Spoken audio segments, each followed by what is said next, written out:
तो हम भी भीख उक मांगने लगे, बहुत दूर दूर जाने लगे मांगने के लिए। जैसे आज मतलब क्या बोलते हैं, दर्द से गुजरे वो कैसे भूल सकते हैं हम। तो सुबह उठना है, बोतल चुनना है और मांगना है और खाना है। अपना पुलिस से मार खाए हम लोग, क्योंकि कहते हैं जब हौसला बुलंद हो तो लोग अपनी मंजिल पा ही लेते हैं। जी हाँ, कभी पटना जंक्शन पर ज्योति कचरा चुनती थी, भीख मांगती थी और आज पटना के हाईफाई एरिया में कैफे चला रही है। इनका जो स्टोरी है काफ़ी इंस्पायरिंग है। आप लोग ज़रूर इस वीडियो को देखें और इंस्पायर होइए। चलिए ज्योति से मिलाते हैं। ज्योति, कैसी हैं आप? हाँ मैं ठीक हूँ। तब ये कैफ़े चला रही हैं, अपना स्टोरी थोड़ा बताइए, हम डिटेल से पूछेंगे। बताया है कि आप कभी रेलवे स्टेशन पर भीख मांग के खाती थी, कचरा चुन के खाती थी। याद आता है वो सब चीज़? हाँ बिल्कुल, वो चीज़ कौन भूल जाएगा। इतना जो मतलब क्या बोलते हैं, दर्द से गुजरे वो कैसे भूल सकते हैं हम। बट पता है ये खुश होना चाहिए, बिल्कुल इमोशनल होने की ज़रूरत नहीं है। बिल्कुल हम इमोशनल कभी नहीं क्योंकि होते हैं। आज जो आप हैं ना वो मतलब कभी कोई बनना नहीं चाहता। आजकल भीख मांगना ये सब बिजनेस हो चुका है हाँ वो पता है। और लोगों के लिए बहुत मतलब बहुत इजी बिजनेस है कि भाई भीख मांग के खाएंगे, कुछ काम नहीं करना पड़ेगा। ये तो हमको पता ही है। तब की बात है जब आप कचरा चुनती थी और भीख मांग के खाती थी। कितने साल पहले की और कितनी उम्र में आप ये काम करती थी? 1 साल की उम्र में तो सबसे पहले हमको पटना जंक्शन पे छोड़ दिया गया था। हम कौन छोड़ा था आप? ये हमको नहीं पता है कि कौन मेरे माता पिता हैं, या एक्चुअली ये भी नहीं पता था कि मेरा नाम क्या है। मेरा नाम जो भी हमको पाले वही मेरा नाम ज्योति रखे हैं। उन्हीं के साथ पले बड़े, वहीं पे भीख मांगना, कचरा चुनना। अपना पेट पाने के लिए तो कोई भी कुछ करेगा ही।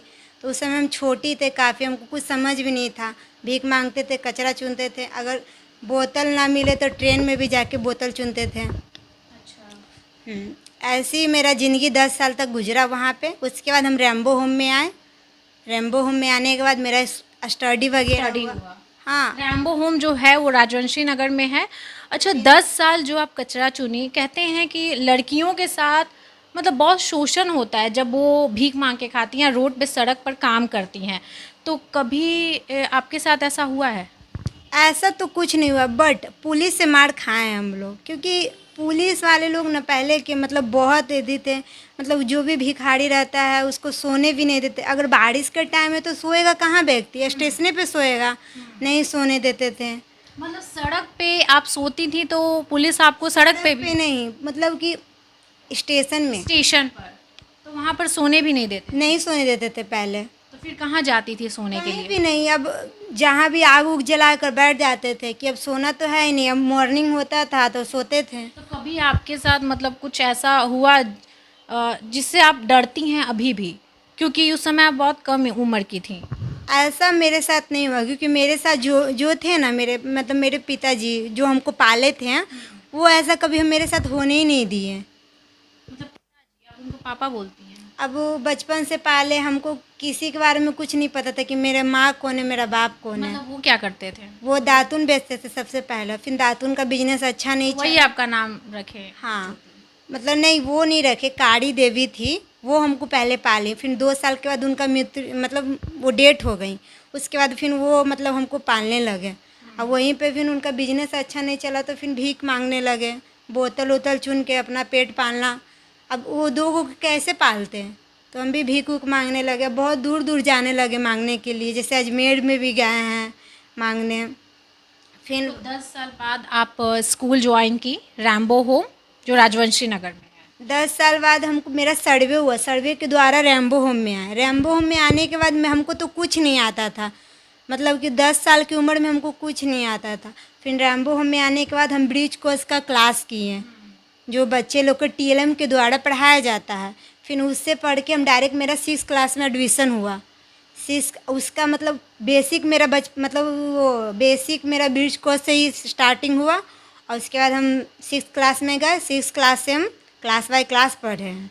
मतलब जब आपका जीवन था, जब आप सड़क पे रहती थी, तो कभी कोई सपना देखती थी कि हाँ भाई मैं कैफ़े चलाऊंगी या फिर मैं कुछ बड़ा करूंगी, मुझे ये काम नहीं करना है? कभी सोचती थी कि लगता था कि जीवन वही चला ये जाएगा? तो मेरा कभी सपना में आया ही नहीं। सिर्फ मेरे दिमाग में तो सुबह उठना है, बोतल चुनना है और मांगना है और खाना है, अपना पेट कैसे भरना है, ये सब कुछ नहीं था। यहाँ तक हम कॉपी का मतलब कि कुछ ऐसा कुछ सोचे नहीं थे कि उसमें ड्राइंग भी करेंगे। ऐसा मेरा कुछ ख्याल ही नहीं था। तो आप किसको ये श्रेय देती हैं कि भाई आपके कारण आज मैं हूँ जो हूँ? एक होता है सबसे पहला बात नीलू मम्मा जो हमको लाई, दूसरा में विशाखा मम्मा का बहुत सपोर्ट है। हम लोग को कभी भी ऐसा एहसास नहीं होने दी कि मतलब हम लोग मतलब रोड पर के ये वगैरह, एकदम अपनी बेटी की तरह हम लोग को हमको प्यार करती हैं। अभी तक हमेशा टाइम टू टाइम पूछती भी हैं कि कहाँ हो बेटा, क्या करती हो। और दूसरा में साकेत सर, क्योंकि उन्हीं के बदौलत मेरा यह जॉब मिला है।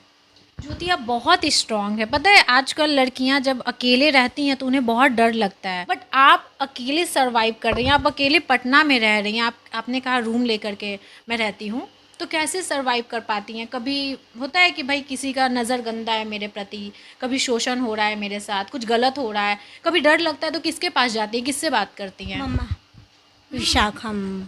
उन्हीं से। हाँ, हम लोग का मतलब कि सप्ताह में एक बार, जैसे संडे है ना, तो संडे को हम लोग का मीटिंग होता है, या मम्मा बुलाएंगी। हम लोग का ऑफिस है, सियानाई में ऑफिस है, और मीटिंग होता है। मीटिंग के द्वारा नहीं तो हम लोग फ़ोन पे भी बात कर लेते हैं। मतलब हर जो प्रॉब्लम होता है सॉल्यूशन वही देती हैं। हाँ, विशाखा मम्मा। विशाखा मम्मा और भी मम्मा हैं, बाकी भी मम्मा हैं, बट विशाखा मम्मा से ज़्यादा कनेक्ट है हम लोग।